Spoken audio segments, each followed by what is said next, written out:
I picked him up out past Jackson, in the part of the county where the stores get far apart, and you'd better have a car, because if you don't, you're stuck. He didn't have a car. That was the first thing I learned about him, and in a way, it was the thing that explained everything else. He was standing outside a tow yard with a duffel bag and a few plastic bags. A big man, a little stooped, with the kind of forearms you get from 40 years of physical work. 60 years old. He told me that within the first 2 minutes, the way some men tell you their age like it's a fact they're still arguing with. "I'm going to be 61 this month," he said, getting in. He said it like a man surprised to have made it that far, and a little surprised to still be standing at a tow yard with his life in a duffel bag. The ride was a long one, all the way down toward Lacey, a good 40 minutes. He'd been nervous about the cost. "I almost didn't call," he admitted. "I thought it was going to be hundreds of dollars." He was $60. That's not bad. They gave me a discount. He seemed genuinely relieved about it, the way you're relieved about small money when small money is what you've got.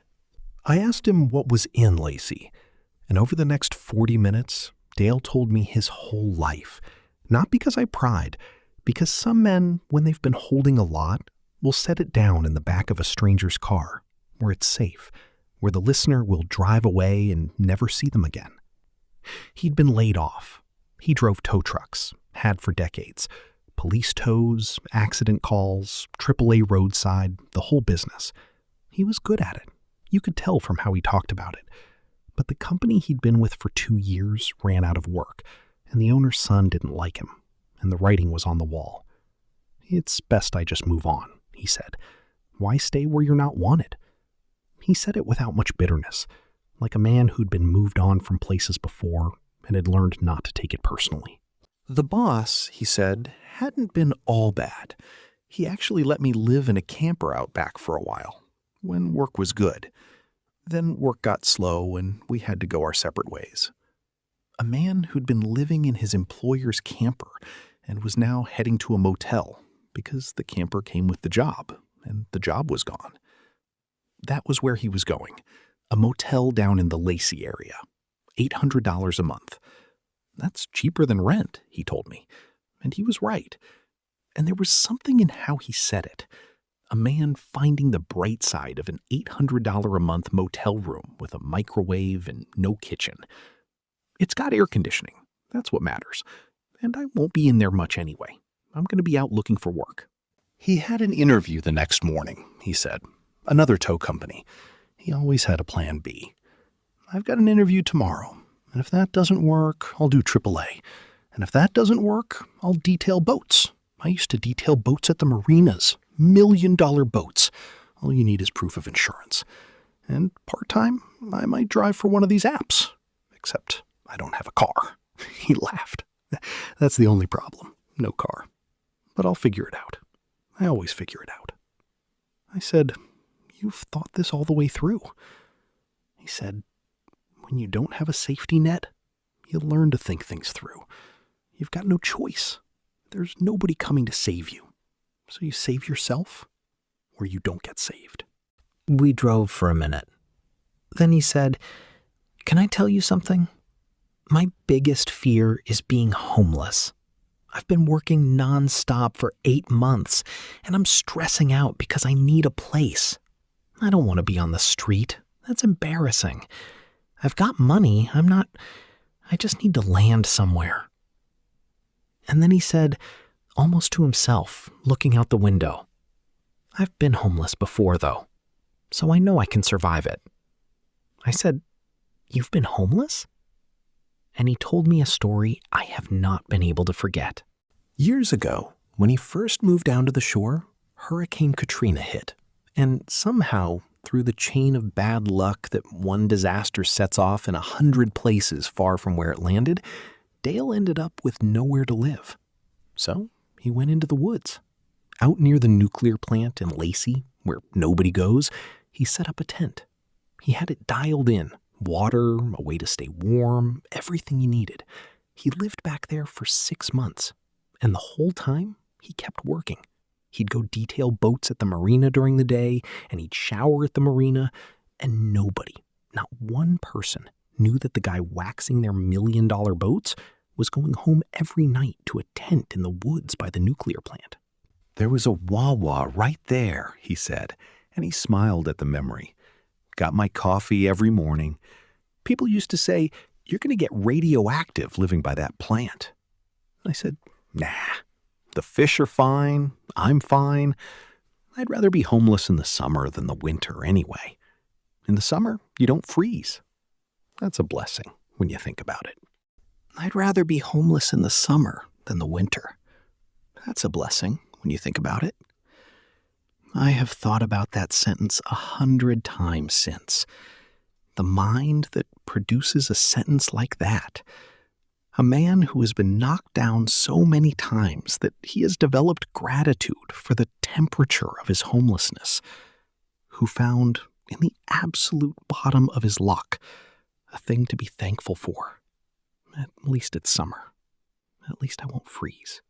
He told me he'd gone to social services once, years back, to ask for help finding a place. The first thing they asked him was whether he had kids. He said no, he just needed somewhere to live. And they basically told him there wasn't much they could do for a single man with no kids. That messed me up, he said.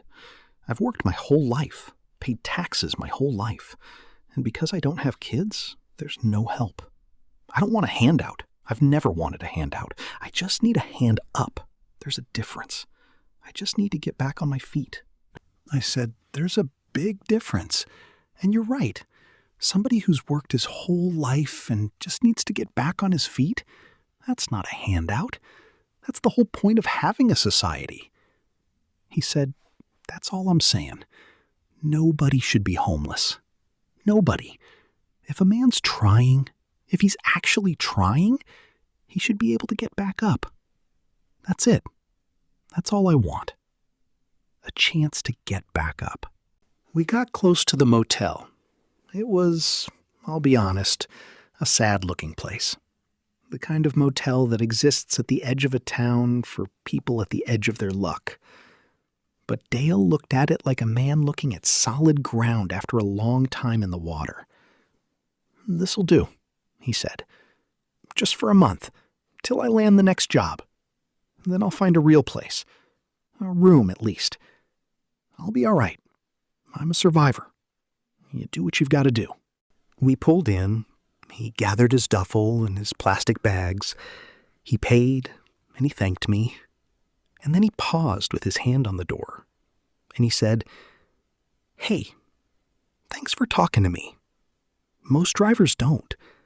You drive all day, and nobody says a word to you. And then you start to feel like you're not even, like you're just the truck, you know? Like you're just the thing that moves the other thing. It's nice to be talked to like a person. I appreciate it.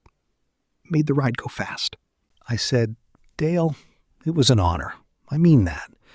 You take care of yourself, and go get that job tomorrow." He said, "I will. I always do. Take care, man." And he carried his duffel bag and his plastic bags across the parking lot of an $800 a month motel. A 60-year-old man starting over for what must have been the 10th or 20th time in his life. And he didn't look beaten. That's the thing I keep coming back to. He should have looked beaten. By every measure, the world had beaten him. Laid off, no car, no kitchen, 60 years old, a duffel bag for a life. And he just didn't look it. He looked like a man on his way to an interview. He looked like a man with a plan B and a plan C and a plan D. Here's what I think about now. We have a story we tell about people like Dale. We see the duffel bag and the motel and the no car and the partial unemployment, and our brain writes the story fast. A failure, a drifter, somebody who made bad choices, somebody who didn't try hard enough.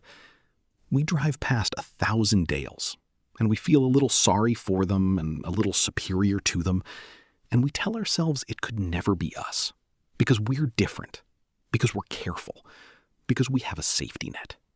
But Dale was not a man who didn't try. Dale was a man who had tried, ferociously, for 60 years.